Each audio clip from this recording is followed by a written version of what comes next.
ध्यान से पढ़ेंगे और समझते जाएंगे। सबसे पहले तो चैप्टर का नाम देखिए। चैप्टर का नाम क्या है? चैप्टर का नाम है what is government. What is government मतलब सरकार क्या है, गवर्नमेंट क्या है। अब इस चैप्टर को पढ़ने से पहले आप थोड़ा सा अपने मन में सोचिए कि अभी जब आप इस वीडियो को देख रहे हैं तो आपके स्टेट में यानी आपके राज्य में, आपके देश में कौन सी गवर्नमेंट है, मतलब किसका राज चल रहा है, सरकार कौन सी है।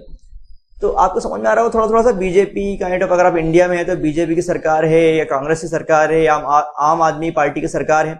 तो यही गवर्नमेंट जो है हम पढ़ने वाले हैं इस चैप्टर के अंदर कि गवर्नमेंट होता क्या है ना। चलिए शुरू करते हैं और मैं आपको एक एक शब्द को पढ़ूंगा यहाँ पर और एक एक सेंटेंस को पढ़ूंगा और समझाता जाऊंगा। तो सबसे पहले तो हम क्या करते हैं, यहाँ ऊपर जो लिखा हुआ है इसको पढ़ते हैं। You must have heard the word government, मतलब आपने ये शब्द गवर्नमेंट जरूर सुना होगा। मेंशन्ड सेवरल टाइम्स, जो कि काफी बार मेंशन किया गया है। इन दिस चैप्टर, इस चैप्टर में यू विल लर्न, आप सीखेंगे about what a government is, कि एक गवर्नमेंट क्या होती है, सरकार क्या होती है। आप इस चैप्टर में ये सीखेंगे। And the important role it plays in our lives, और जो इंपॉर्टेंट रोल, जो महत्वपूर्ण रोल ये हमारे जीवन में प्ले करती है, सरकार जो हमारे जीवन में महत्वपूर्ण रोल प्ले करती है, उसके बारे में हम सीखेंगे।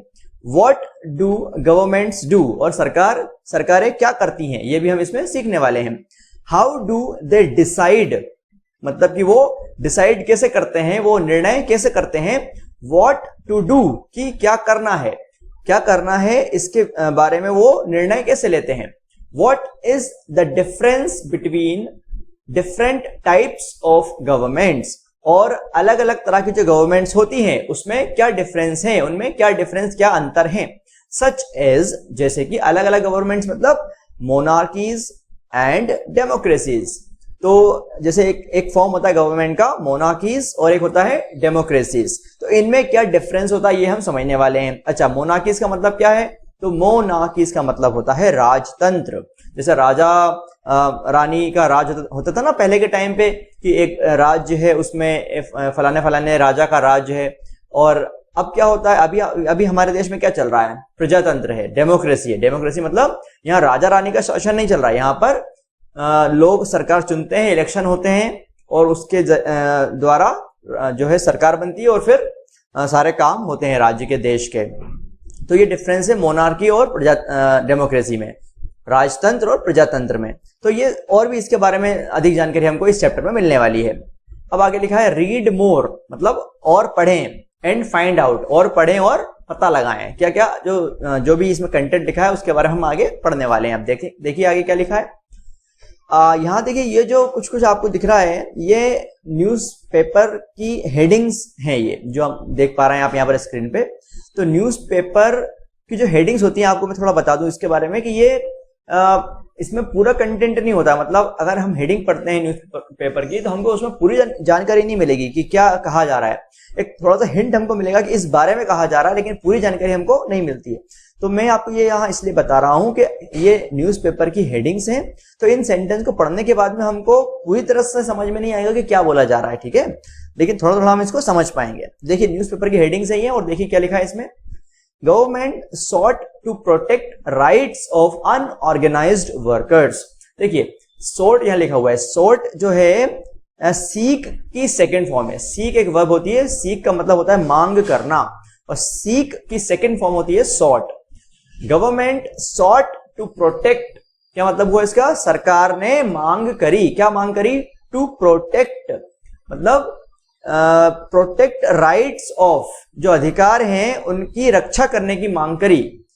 किसके अधिकार, राइट्स ऑफ अनऑर्गेनाइज्ड वर्कर्स, जो अनऑर्गेनाइज्ड वर्कर्स हैं, असंगठित मजदूर हैं, उनके अधिकारों की रक्षा करने की मांग करी। सरकार ने असंगठित मजदूरों के अधिकारों की रक्षा करने की मांग करी, ये इसका मतलब हुआ। अब देखिए इसका मतलब हुआ detailed plan to tackle floods soon says government. अब एक बात और समझिए कि न्यूज़पेपर में जो हेडलाइंस होती हैं, जो हेडिंग्स होती हैं, उसमें अगर वहां पर ऐसा बोला जा रहा है कि गवर्नमेंट ने कहा या गवर्नमेंट ने करा या किसी व्यक्ति ने कोई काम करा, सेकंड फॉर्म में बात हो रही है, तो भी तब भी जो सेंटेंस बनता है उसमें हम सेकंड फॉर्म यूज नहीं करेंगे। यहां पर देखिए गवर्नमेंट ने कहा, ये बात ऐसी, इसका मतलब ये निकल रहा है कि गवर्नमेंट ने ऐसा कहा, मतलब गवर्नमेंट ऐसा काम कर चुकी है, कह चुकी है पहले ही, लेकिन फिर भी हम यहां पर क्या कर रहे हैं, सेज कर रहे हैं, मतलब सेकंड फॉर्म यूज नहीं कर रहे हैं, हम क्या कर रहे हैं, फर्स्ट फॉर्म यूज कर रहे हैं, उसमें एस ईएस लगा रहे हैं, मतलब ये प्रेजेंट इंडेफिनेट टेंस में इसको बना रहे हैं। तो ध्यान रखना है कि न्यूज़पेपर में सेकंड फॉर्म का यूज नहीं किया जाता है, फर्स्ट फॉर्म का यूज किया जाता है, लेकिन मतलब क्या होता है उसका, सेकंड फॉर्म में ही उसका मतलब निकलता है। यहाँ पर जैसे इसका मतलब क्या निकल रहा है, यहाँ इतना इसका मतलब निकल रहा है, सेज गवर्नमेंट का मतलब निकल रहा है गवर्नमेंट ने कहा, क्या कहा, detailed plan to tackle floods soon. Tackle मतलब होता है निपटना, फ्लड्स मतलब बाढ़, बाढ़ से निपटने के लिए डिटेल्ड प्लान मतलब विस्तारित योजना जल्दी ही लेकर आएंगे, ऐसा गवर्नमेंट ने कहा। उसके बाद में लिखा है government fixes price of onions.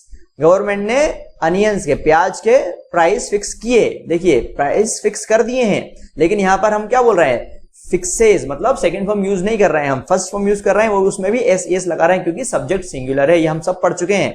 अगर आपने ये सब नहीं पढ़ा है तो वीडियो नंबर 1 से आप पढ़ाई शुरू करिए। अगर आप पहली बार देख रहे हैं इसको, हम सारी चीजें कवर कर चुके हैं, 500 वीडियोस की सीरीज है, उसमें से हम अभी वीडियो नंबर 185 पर हैं, ठीक है। तो मैं ये सारी बातें कवर कर चुका हूं पहले के वीडियोस में। आगे लिखा है इसमें says no shortage in market, मतलब गवर्नमेंट ने ऐसा कहा कि मार्केट में शॉर्टेज नहीं है, प्याज की शॉर्टेज मतलब कमी नहीं है। गवर्नमेंट ने फिक्स कर दिए हैं प्याज के प्राइस को, मतलब उसके भाव को फिक्स कर दिया और कहा कि मार्केट में इसकी शॉर्टेज नहीं है। अगला लिखा है सुप्रीम कोर्ट कैन हैव 5 मोर जजेस, मतलब सुप्रीम कोर्ट में 5 और जज हो सकते हैं। 5 मोर मतलब 5 अधिक जज हो सकते हैं। किसने कहा, ये गवर्नमेंट ने कहा इसको, ठीक है। अब एक बार आप इसको पढ़ लीजिएगा और जहां आपको प्रॉब्लम आए अगर कहीं पे तो मुझे कमेंट में पूछ लीजिएगा। आगे बढ़ते हैं। अब अगली हेडिंग है, देखिए सुप्रीम कोर्ट, ये हमने पढ़ लिया। नेक्स्ट ये वाला, government for revamping coal and power sector. यहां देखिए रिवैम्पिंग जो वर्ब है, रिवैम्प का मतलब होता है सुधार, सुधार करना।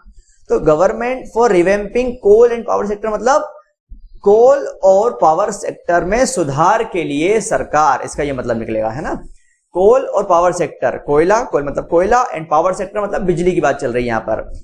तो कोल एंड पावर सेक्टर में सुधार के लिए सरकार, मैंने आपसे पहले ही कहा था ये न्यूज़पेपर की हेडिंग्स हैं, तो इसमें आपको पूरा मतलब समझ में नहीं आएगा, ठीक है, थोड़ा थोड़ा समझ में आएगा, क्योंकि बाकी चीजें जो है, जो न्यूज उसमें डिटेल में लिखी होती है उसमें समझ में आता है। तो अभी हमको उसमें पूरी तरह समझ में नहीं आया है कि एक्चुअल में क्या कहना चाह रहा है यहाँ पर, ठीक है, लेकिन इतना हमको समझ में आ गया कि क्या मतलब निकल रहा है, हिंट हमको मिल गया कि क्या न्यूज होगी इस बारे में। आगे लिखा है over 15,000 villages declared scarcity hit by government. अब देखिए पहले तो आप समझिए, स्कार्सिटी का मतलब होता है कमी और स्कार्सिटी हिट का मतलब है कमी से प्रभावित। तो यहां मतलब क्या है कि ओवर 15,000 विलेजेस मतलब 15,000 से अधिक गांव डिक्लेयर्ड, उनको डिक्लेयर किया जा चुका है। क्या डिक्लेयर किया जा चुका है उनको, स्कार्सिटी हिट मतलब कि कमी से प्रभावित हैं। 15,000 से अधिक गांव कमी से प्रभावित हैं, ऐसा डिक्लेयर किया जा चुका है बाय गवर्नमेंट, गवर्नमेंट के द्वारा ये डिक्लेयर किया जा चुका है कि 15,000 से अधिक गांव कमी से प्रभावित हैं। अब किसकी कमी हो सकता है, पानी कमी की बात यहां पर कर रहे होंगे, तो न्यूज आगे जो पढ़ेंगे उसमें समझ में आएगा हमको। फिलहाल न्यूज नहीं हमारे पास, केवल हेडलाइन से हमने उसको पढ़ लिया। आगे बढ़ते हैं। अब देखिए यहां लिखा हुआ है look at the newspaper headlines above. ऊपर जो न्यूज़पेपर हेडलाइंस लिखी है उनको देखिए, तो हम देख चुके हैं already. And list the different kinds of activities, और जो डिफरेंट काइंड्स ऑफ एक्टिविटीज है, जो अलग अलग एक्टिविटीज हैं, that the government is reported to be doing, जो कि रिपोर्ट की गई हैं, मतलब न्यूज़पेपर में बताई गई हैं जो गवर्नमेंट कर रही है। इन दिस न्यूज़पेपर हेडलाइन, जो ऊपर न्यूज़पेपर हेडलाइंस है उसमें बताई गई है कि गवर्नमेंट जो जो एक्टिविटीज कर रही है, उन एक्टिविटीज को, अलग अलग एक्टिविटीज को लिस्ट करिए, मतलब उनकी सूची बनाइए। जो भी अलग अलग एक्टिविटीज गवर्नमेंट कर रही है जो कि ऊपर बताई गई हैं हेडलाइंस में, न्यूज़पेपर की हेडलाइंस में, उनकी सूची यहां बनाना है, ऐसा लिखा है इसमें। Isn't this a wide range of activities? और पूछ रहे हैं क्या ये जो एक्टिविटीज हैं जो ऊपर लिखी गई हैं, क्या ये बहुत सारी एक्टिविटीज नहीं है, मतलब बहुत सारी एक्टिविटीज हैं जो गवर्नमेंट करती है। What do you think government is? आपको क्या लगता है गवर्नमेंट क्या है, आपके हिसाब से गवर्नमेंट यानी सरकार क्या है। डिस्कस इन क्लास, इसको क्लास में डिस्कस करिए। चलिए आगे बढ़ते हैं। Every country needs a government, हर देश को एक सरकार की आवश्यकता होती है। टू मेक डिसीजंस, किस लिए आवश्यकता होती है? डिसीजंस लेने के लिए, निर्णय लेने के लिए। एंड गेट थिंग्स डन, और चीजों को करने के लिए। जो भी काम होते हैं देश के, अलग अलग रोड बनाना, पानी की व्यवस्था करना और बिजली की व्यवस्था करना, कोई आपदा आ गई उसमें सहायता प्रदान करना, तो ये सारी चीजें कौन करता है? गवर्नमेंट करती है। तो इन सारे काम के लिए, निर्णय लेने के लिए और ये सब चीजें करने के लिए हर देश को सरकार की आवश्यकता होती है। These can be decisions about where to build roads and schools, और ये जो डिसीजंस हैं, जैसे कि रोड्स बनाने के बारे में, स्कूल बनाने के बारे में, जो कि ऊपर बात करी ना हमने कि जो गवर्नमेंट होती है वो क्या करती है? अलग अलग डिसीजन लेती है और चीजों को करती है, कुछ काम करती है देश के लिए। तो वो यहाँ पर बात कर रहे हैं कि रोड्स बनाना, स्कूल्स बनाना, और how to reduce the price of onions, और कैसे प्याज के भाव को कम करना। ये एग्जांपल है, देखिए प्याज का भाव यहाँ लिखा हुआ है, किसी और महंगा, किसी और सामान की बात भी यहाँ की जा सकती है, जैसे पेट्रोल का भाव, डीजल का भाव या गैस का भाव, है ना, इन सब के बारे में भी बात की जा सकती है। तो इन सब के दाम कैसे कम करें? When they get too expensive, जब वो बहुत ज्यादा बढ़ जाए। और ways to increase the supply of electricity, या फिर इलेक्ट्रिसिटी का जो सप्लाई है उसको कैसे बढ़ाया जाए, उसके लिए तरीके सोचना। ये सारे काम गवर्नमेंट करती है। उसी के लिए हर देश को गवर्नमेंट की आवश्यकता होती है। आगे बढ़ते हैं। The government also takes action on many social issues, और गवर्नमेंट अलग अलग एक्शन भी लेती है बहुत सारे सोशल इश्यूज पर, जैसे कि for example it has several programmes to help the poor, गरीबों की मदद करने के लिए, गरीबों की सहायता करने के लिए बहुत सारे प्रोग्राम्स होते हैं गवर्नमेंट के पास में, सरकार के पास में। It does other important things such as running postal and railway services, और ये अलग अलग दूसरे काम भी करती है, जैसे कि पोस्टल सर्विस चलाती है, जिस डाक विभाग, रेलवे सर्विस चलाती है ना, जिससे कि ट्रेन चलती हैं, अलग अलग राज्यों में जाते हैं लोग, दूसरे शहरों में जाते हैं। तो ये सारे काम कौन करता है? सरकार करती है। इन सभी काम के लिए हमको सरकार की आवश्यकता होती है, हर एक देश को सरकार की आवश्यकता होती है।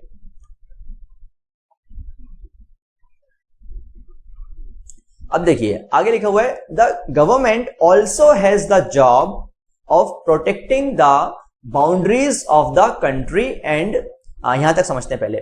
गवर्नमेंट का यह भी काम होता है कि वो प्रोटेक्ट करे, रक्षा करे। किसकी रक्षा करे? बाउंड्रीज की, जो सीमाएं हैं कंट्री के, देश की जो सीमाएं हैं उनकी रक्षा करे। एंड मेंटेनिंग पीसफुल रिलेशंस, और पीसफुल रिलेशंस बनाए विद अदर कंट्रीज, दूसरे देशों के साथ में पीसफुल रिलेशंस, यानी शांति पूर्वक जो संबंध होते हैं, शांति के संबंध, वो शांति के संबंध है वो मेंटेन करें। It is responsible for ensuring that all its citizens have enough to eat, और ये जो सरकार है वो इसके लिए भी रिस्पॉन्सिबल होती है, ये बात सुनिश्चित करने के लिए, इंश्योर करने के लिए कि इसके जो सिटीजन्स हैं, जो नागरिक हैं, उनको भोजन के लिए, खाने के लिए इनफ फूड मिल जाए। And have good health facilities, और उनको अच्छी हेल्थ फैसिलिटीज, स्वास्थ्य सेवाएं भी मिले उनको।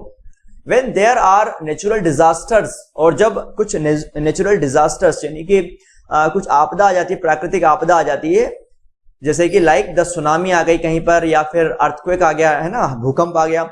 It is the government that mainly organises aid and assistance. Aid का मतलब और असिस्टेंस का मतलब होता है सहायता। तो एड और असिस्टेंस की व्यवस्था करने का काम भी कौन करता है? गवर्नमेंट करती है, सरकार करती है। फॉर द अफेक्टेड पीपल, जो भी लोग प्रभावित हुए हैं सुनामी से, अर्थक्वेक से, या जो भी नेचुरल डिजास्टर आया है उसके कारण, या बाढ़ आ जाती है, तो इन सभी के कारण जो लोग प्रभावित होते हैं, इन सबको सहायता प्रदान करने का काम कौन करता है? सरकार करती है। If there is a dispute, dispute मतलब विवाद, कोई विवाद हो जाता है, और if someone has committed a crime, या फिर किसी ने कोई क्राइम कर दिया, कोई गुनाह कर दिया, तो you find people in a court, तो आपको लोग कहां मिलते हैं? कोर्ट में मिलते हैं। कोर्ट मतलब जो न्यायालय होता है, जहां पर केस होता है ना, वहां पर सुनवाई होती है कि भाई इनने क्राइम कर दिया, इनको ये सजा मिलना चाहिए, तो कोर्ट में लोग मिलते हैं। Courts are also part of the government, और कोर्ट्स भी किसका हिस्सा है? गवर्नमेंट का, सरकार का हिस्सा है।